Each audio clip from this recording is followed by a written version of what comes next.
if it's never going to be okay for you to be in any other arrangement for your mastermind than U-shape, then when sourcing a venue, you could automatically throw out all these options and they never have to be a question, because if a U-shape for 30 can't fit, then it's not an option on the table anymore. We move on next.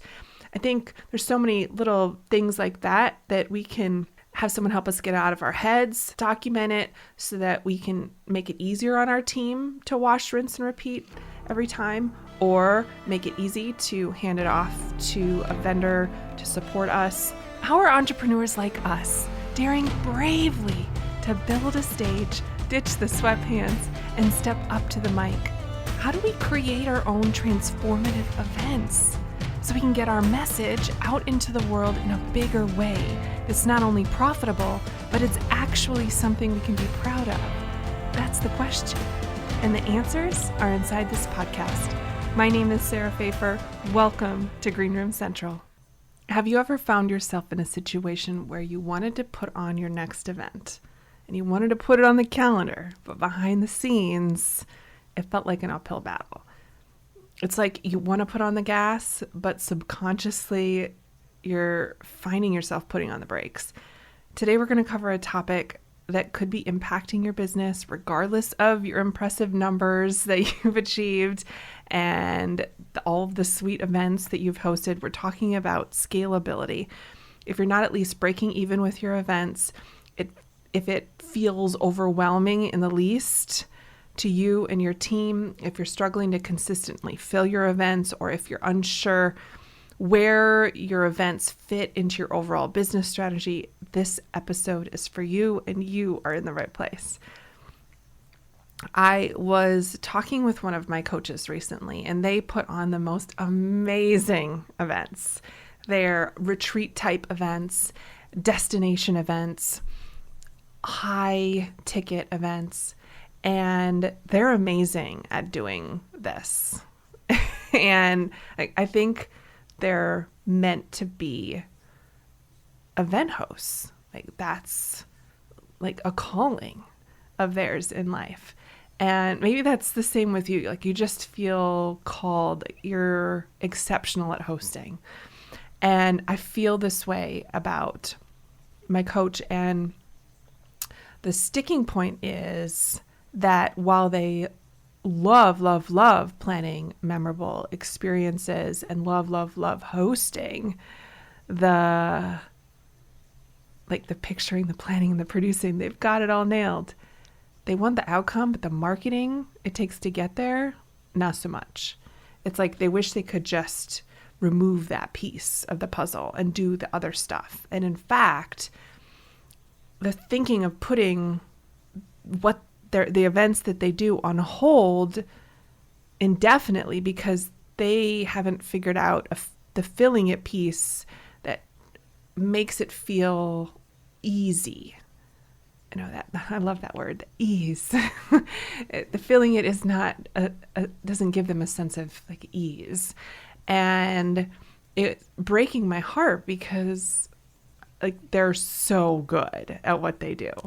So good. And I could tell it lights them up. And I don't want the filling it piece it's essential ingredient, right?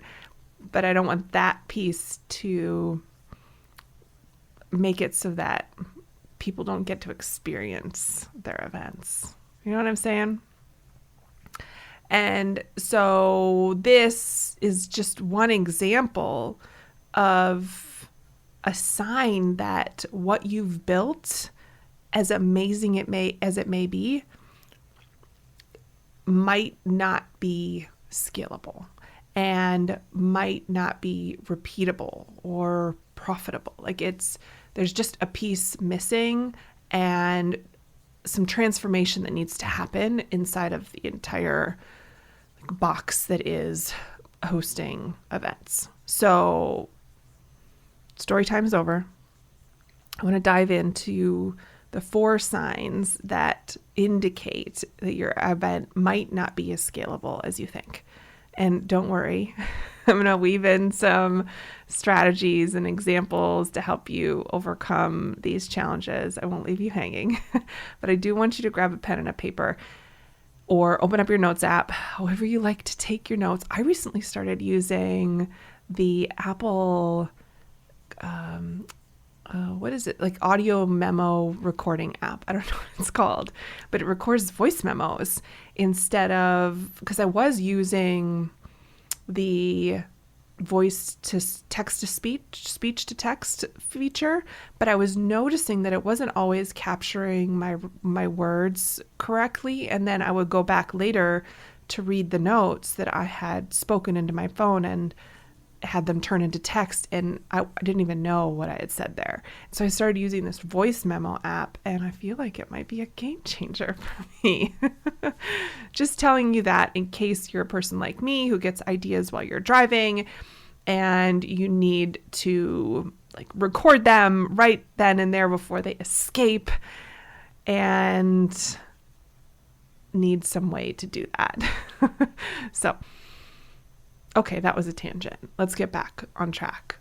I'm telling you that you need to grab a pen and paper or open up your notes app, because I do have a hunch that what I'm going to talk about today is something that you're going to want to capture and then use those notes to brainstorm with your team after you and I are done hanging out today.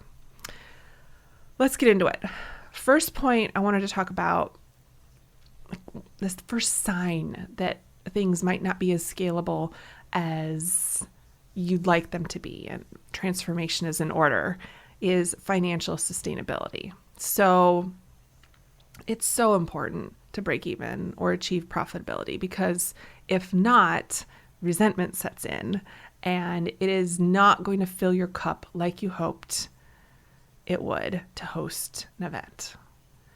And if that is you, what I want you to do is grab my guide over at greenroomcentral.com. It's the one labeled download the free formula, how not to lose money.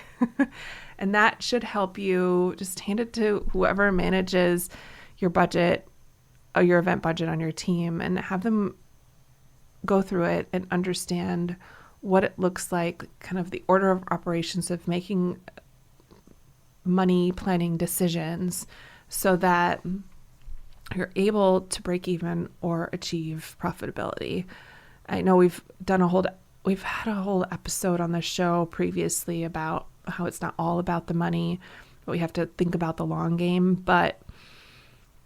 And yes, like 100% I believe in that. So I did a whole episode on it, but I still want you breaking even at minimum. And it breaks my heart when people lose money on events, because I just don't think it has to be like that. And I'm sensitive about event budgets. It's like a soapbox of mine. I think it's always been something I've been really good at, and I want to pass that skill on to you and your team. And we spend a whole module on it inside of Live Event Academy, and because I just think it's that important. Nobody needs resentment when they're doing this super fun thing in their business, like hosting a mastermind or a conference, right?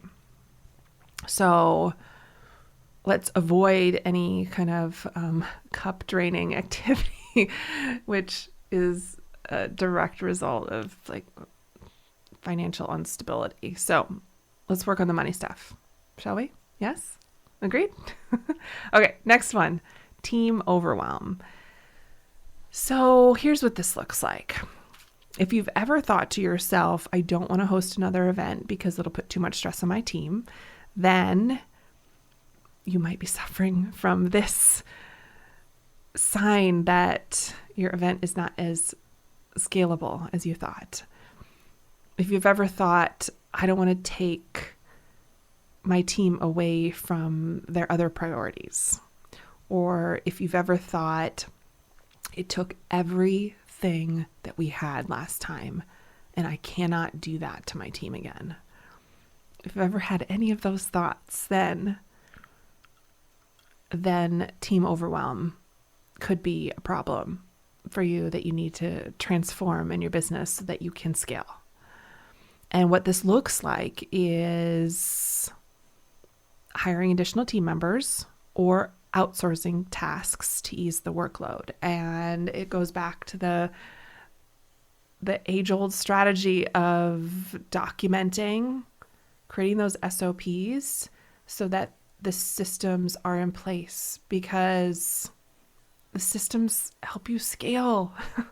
And if you don't, when you have the systems documented, you can either first delegate it to a team member so it's off of your plate and it's not causing you overwhelm, or you can hire a contractor or another team member to support you, or vendors. And when you have documented systems, like, this is how this happens, this is how we welcome guests into our event. At our events, this is how it's done. At our events, this is how we think about ordering swag and what matters to us and what types of pieces that we need for every event. Like, until you're at a granular level of all of the things documented into an SOP format, it's not going to feel like something you want to do to hire a person. But maybe what you need to do is hire a person who, that's what they do and they love to do, which is documenting processes. I remember going into my very first job out of college, and I was an accountant at, things you never thought I'd say. I was an accountant at a very large bank, and I don't know how this came up, but ended up sitting with some payment processors. I was in the department that pays invoices, pays bills inside of this bank. And maybe it was part of my training, I don't know, but I was sitting with this group of processors and shadowing and watching them key in information from invoices so that it could go into the payment system.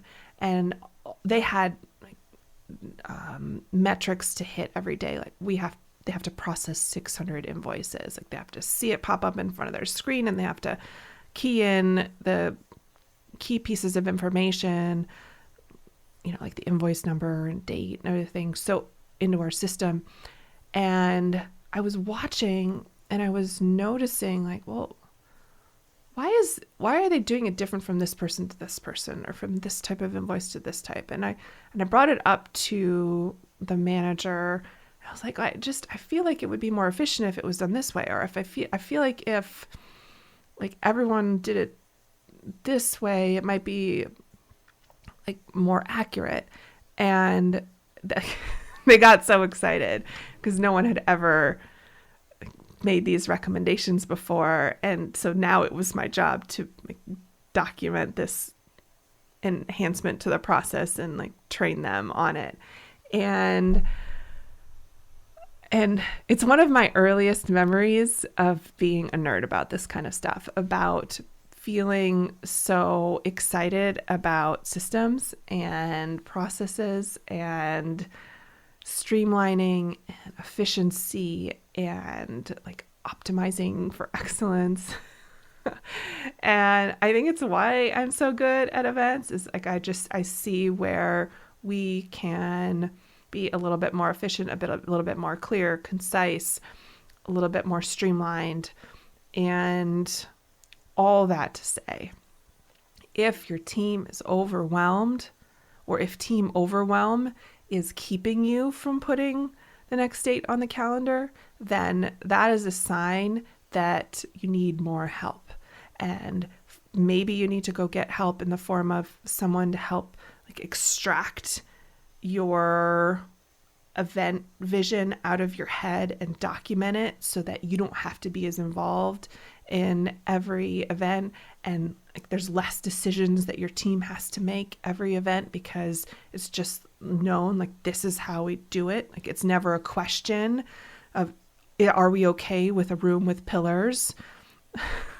The answer is always no. Or are we okay if this room can't quite fit U shape? We'll have to do classroom. Well, if it's never going to be okay for you to be in any other arrangement for your mastermind than U shape, then when sourcing a venue, you could automatically throw out all these options, and they never have to be a question, because if a U shape for 30 can't fit, then it's not an option on the table anymore. We move on next.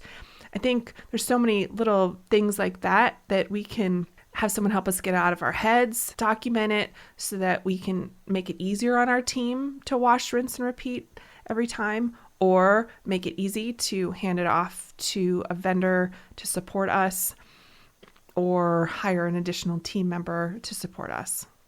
So that's that. Team overwhelm. Third thing I wanted to talk about, we've talked about financial sustainability, we've talked about team overwhelm. Now let's talk about consistent event filling. So if you're unable to predict event attendance and that feels daunting, or you're in a panic at the thought of hosting another event because you know it'll be a grind to fill it, just like last time, if you raised your hand for either of those, then consistent event filling might be the area that needs transformation in your business in order for your events to scale. My strategy for you here is simple. I made you a guide and a video.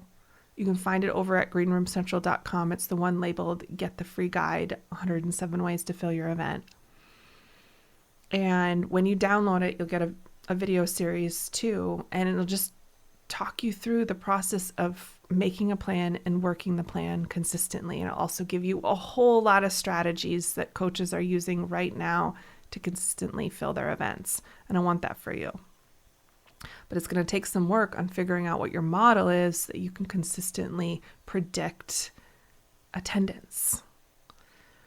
And I think until you can get there, it will always feel like you're putting your foot on the gas and your foot on the brakes at the same time. And you're just not going to achieve growth on the event side of your business like you'd want. I know. Not what you wanted to hear. But it's just so important. Back to that story I told you at the beginning. One of my coaches who just is amazing at creating experiences.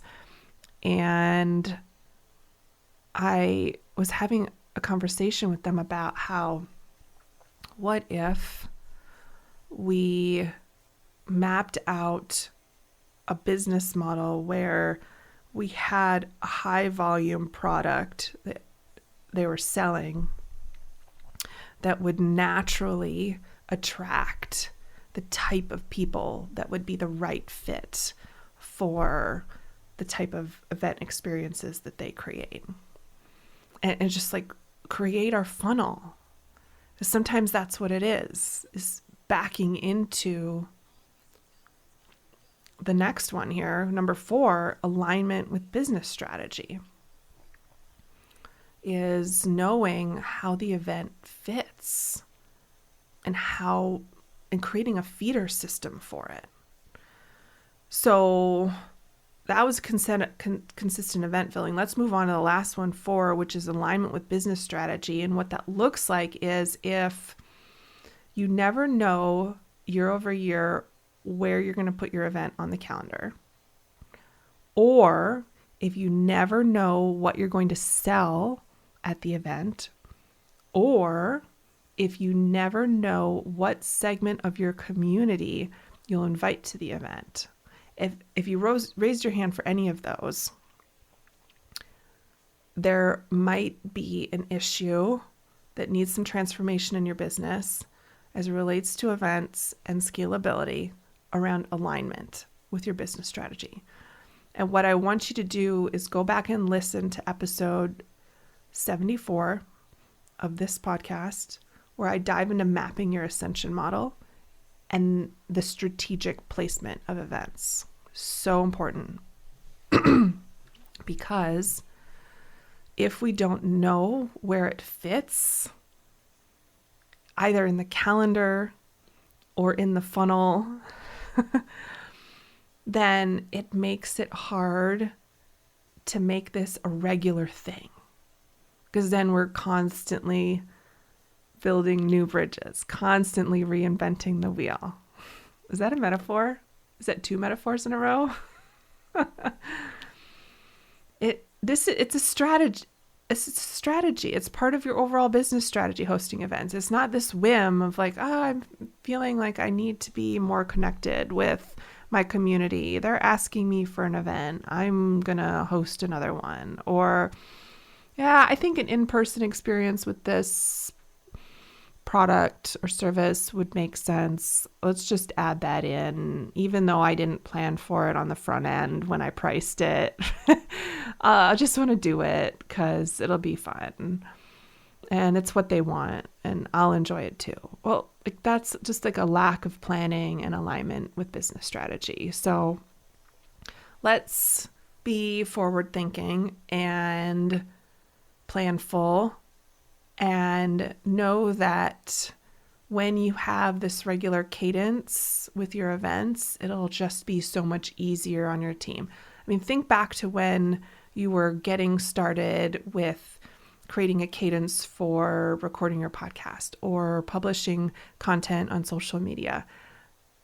Once you got it figured out, like this is our content rhythm, didn't it feel like a huge weight was lifted off of your shoulders? Like, whew, that's figured out. We don't have to think about that again.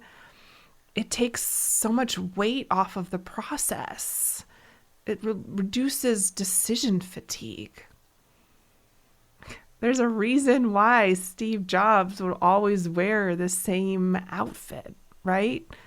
Or I don't know if this is true, but like presidents have people picking out their outfits. Like it's a thing because we need to make less of the unimportant decisions and more of the important ones.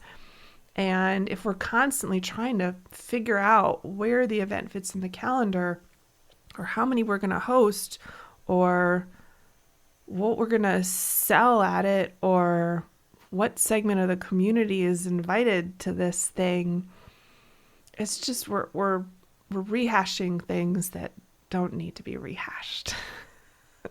I will get off that soapbox now. I'm passionate about you hosting more events that are repeatable and profitable and scalable. And these 4 things, financial sustainability, team overwhelm, consistent event filling, and alignment with business strategy are signs of a weak point and an invitation for us to take a look deeper and shore things up so that we can move forward, right? And grow. So I think that's where we'll wrap things up for today on the 4 signs that your event might not be as scalable as you think. I want you to remember that identifying which one is keeping you stuck is the first step towards making positive changes to event planning inside of your business. And I want to give you an action step.